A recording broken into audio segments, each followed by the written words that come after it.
The video game industry is a dream for many and a nightmare for a lot of people already in it. But I think we can all agree that being the owner of a beloved IP that you created from the ground up is the pinnacle of achievement in the indie space. But how does one get there? Well, let's talk about it. The vast majority of us are here because we grew up playing video games. We have strong opinions on what makes a game good, and we want to throw our hat into the ring. Not only to justify our inflated self-worth, but to prove to the world that our taste in video games is superior. But before we have our egos crushed, we must face the first big pitfall in game dev. The technical tumble. It has never been easier to get into game development, yet it remains a medium where the barrier to entry is significantly higher than most creative mediums. You need to learn the basic logic and syntax behind programming, even if it is drag and drop. As much as high IQ bros will brag about this being easy, programming isn't exactly a skill set most people will gain without struggling through at least 1 to 2 semesters of formal education. But once it clicks, and all of a sudden your ability to learn and problem solve skyrockets, only to come crashing down where you have to learn how to leverage your programming knowledge in a game engine. Fortunately, this can be done with tutorials. But this can create a new problem as many people get stuck in tutorial hell. The reality is that some people do not have the capacity to go off the beaten path and come up with creative solutions. This doesn't exactly make game dev enjoyable, and we reach the next major pitfall. The fun filter. Following tutorials in a step-by-step fashion isn't exactly an enjoyable experience, but neither is trying to solve a problem where you are missing the fundamental knowledge to even understand what you are meant to solve. If you combine that with a bad computer, long compile times, the engine occasionally crashing, and plenty of distractions, it's no wonder why most people will never get themselves to the point where they can actually enjoy the hobby. I know that for me, it took multiple attempts at game dev until I finally found something I could stick with. As it turns out, what I needed was a couple good beginner tutorials to get my bearings with the engine, quick compile times, and for the engine to not crash every time I tried to use it. After that, I was set, and could actually begin to start making my projects for once, and I was able to finish my first game. And this is where we get to the next major pitfall. The ego erosion. If you've been around video game communities for long enough, you will know that everyone has a strong opinion on what makes a game fun. As it turns out, it's a lot easier to have a couple of good ideas built on top of previous established systems versus building something from the ground up and having those ideas and implementation of those ideas actually be fun.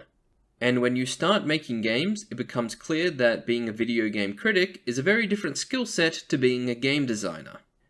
It's not like the two skill sets don't overlap, it's more that there is significantly less crossover than you would expect before jumping into video game development.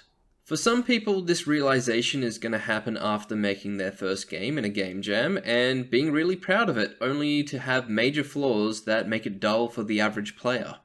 Alternatively, this could be people making their dream game 2D action RPG with pixel art and crafting mechanics, only to realize that what they've made isn't exactly anything special or noteworthy. It may also be the case that you identify major weakness in your ability to create a worthwhile game by yourself. Being good in art and music is something that can literally take over a decade to turn into a marketable skill. You may just need to accept that other people's contributions are needed, and whether they be downloadable assets or people you work with directly, you may need to acknowledge that you can't do everything yourself. The main thing is to have a level of humility and not let your self-worth be determined by a project being good or bad. I've seen so many industry vets from big name companies try to do their own thing, only for it to flop. One big hit doesn't automatically make you correct about all things game design, and neither does a couple of failures disqualify you from having opinions about game design. But even with a healthy mindset and the capability of making a decent game, you may experience the next major pitfall. The marketability malfunction. A painful thing I commonly see is when developers put their heart and soul into a game, and while it's not bad, it just ends up being a bland and uninteresting version of an already existing game. Now, I want to make it very clear that there is nothing inherently wrong with making an inferior version of an existing game. I think that this Two Cakes comic is actually a valid representation of the video game market to some degree. The only problem is that when there are 10 other options, people have already had their fill of cake. Food analogies aside, unless you are purely making games for yourself, which is fine, especially when you are starting out, you should be adopting the mindset of a successful entrepreneur rather than a video game enthusiast. And what that means is being able to identify a clear problem or gap in the video game market that needs to be solved. It's the main reason I made my Vampire Survivors clone a tutorial series rather than as a standalone game. Steam is flooded with these games, but the Godot community really needed a tutorial for it. I may as well cater to the community that's actually going to appreciate the effort. But if we want to talk about making games with a purpose, then a great example would be Stardew Valley. Back in the early 2010s, I had a girlfriend who was into the Harvest Moon series. It was widely agreed that the series, while beloved, was making games that were far below the quality that the fans wanted. There weren't any good alternatives, so as a farming simulator fan, you were kinda screwed for options. And so when Concerned Ape managed to actually make a quality product, people were more than happy to give it a try, and eventually it spread beyond the farming sim community. I wouldn't expect your personal interests, technical ability, and a market gap to all line up as well as it did for Concerned Ape, especially since the farming sim genre has been quite saturated, but you can probably think of a couple older games and genres where the player base could really use some love. If all else fails, you can just cater your game to furries, but at that point I'd rather work in enterprise software and try to make games during my spare time, which I currently do. Which leads into the next pitfall. The lifestyle leak.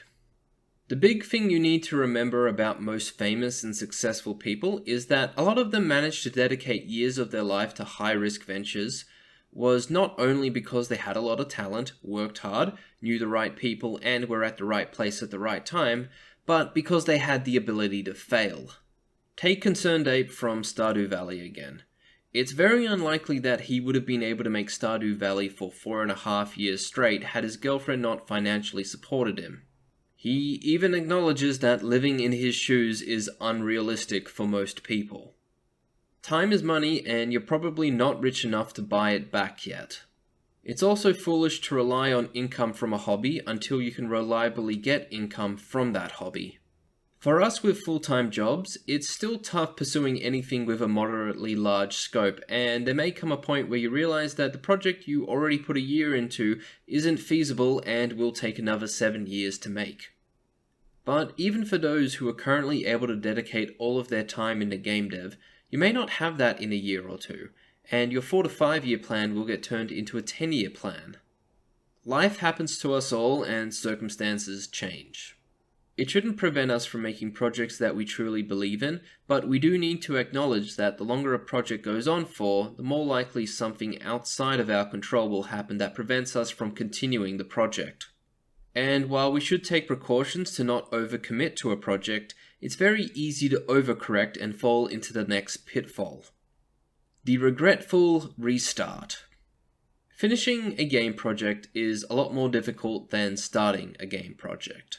It's a common case that most people who manage to stick with the hobby will start multiple projects only to abandon them when something gets too difficult or they lose faith in what they are making.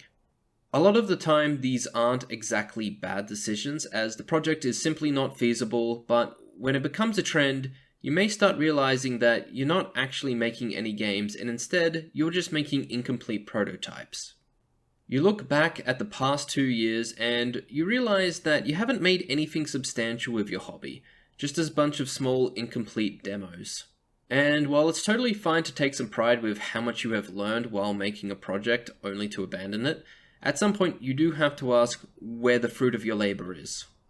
There is only so much educational experiences one can have before you get the feeling that you're stagnating as a developer. I'm certainly not saying that everything you abandoned was worth seeing to the end, but at some point, projects need to be completed, even if they end up being crap. But crap makes great fertilizer, and who knows, your next project could bloom into something worthwhile. For me, I think the correct choice is to move on to new projects which I know can be completed. If you want to know what those projects are, then subscribe and you'll get to see what I have in store for 2023. Otherwise, you can also check out my Make a Vampire Survivors clone in Godot 4 tutorial series. It's a great tutorial series for beginners and even for those stuck in tutorial hell. This is because after you complete it, you have a fun and complete game that is extremely easy to expand upon. You can make your own enemies, upgrades, weapons with very little effort. So, if you're feeling stuck, maybe this is something that can get you across the line into actually developing your own games. Otherwise, thanks for sticking around, and more videos for the future.